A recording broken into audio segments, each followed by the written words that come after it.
Hey, good Monday morning. Um, I have gotten some real positive feedback, and I wanted just to explain.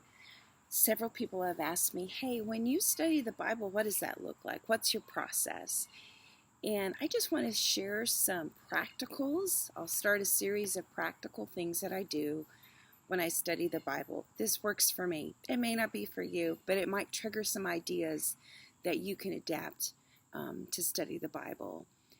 One of the things that I learned a long time ago is the difference between reading the Bible and studying the Bible is this thing right here. It's a pen. We can read the Bible and go, that's sweet, and then we go on our day.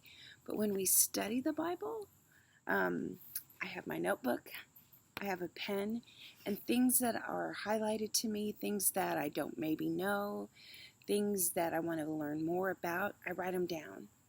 And so when I start reading the Bible, for example, right now I'm reading in the Old Testament. I'm reading in 2 Samuel.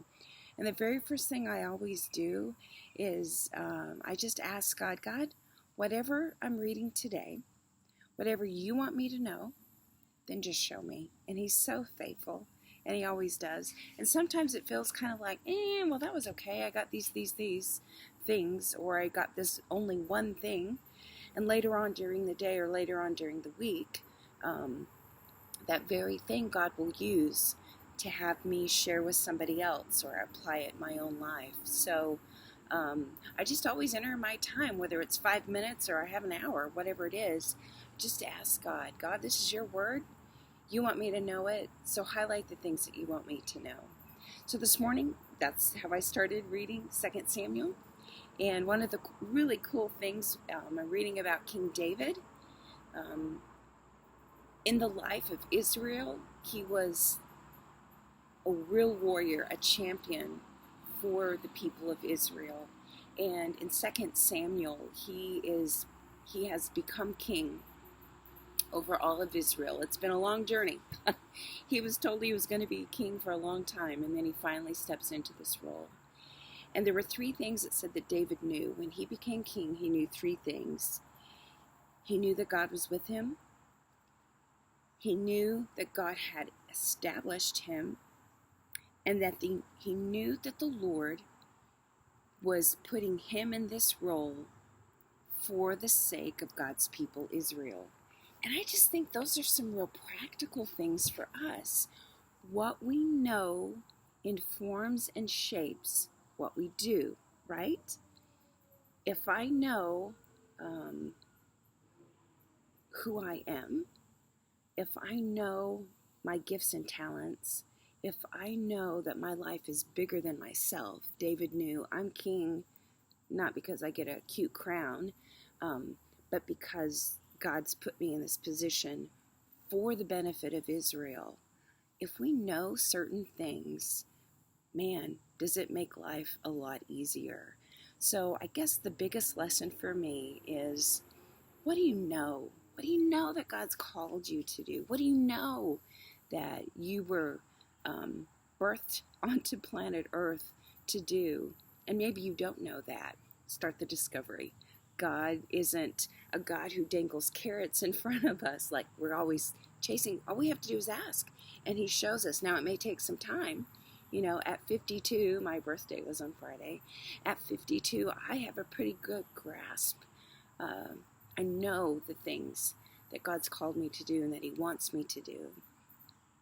And sometimes I have to be reminded of that. I have to tell myself.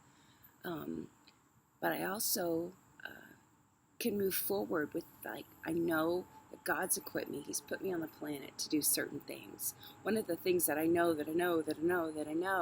is I know that God has equipped me and put me on the planet to be a mom. I have 3 girls, and I love every stage that I got to mother them. And now, as they're almost all 3 adults at 25, 21, and almost 17, there's this new stage of motherhood that I get to experience, where there's more friendship, where I get to step back and be an observer of things that I've poured into them.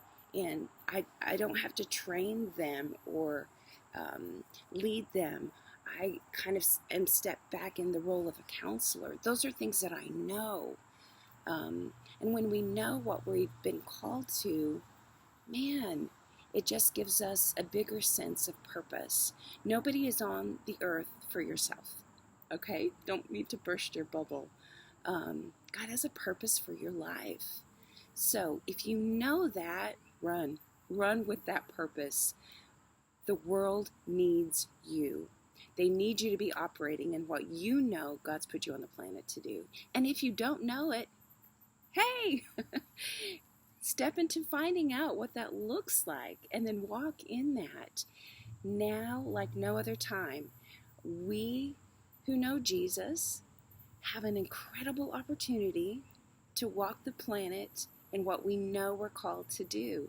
We can walk into a grocery store knowing to whom we belong and bring Jesus into that grocery store, bring his peace, his love, his kindness.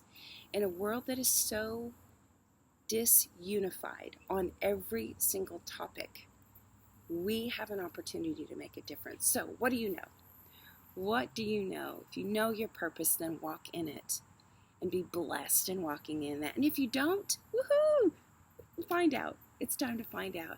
It's time for us to know why we're here. Be blessed.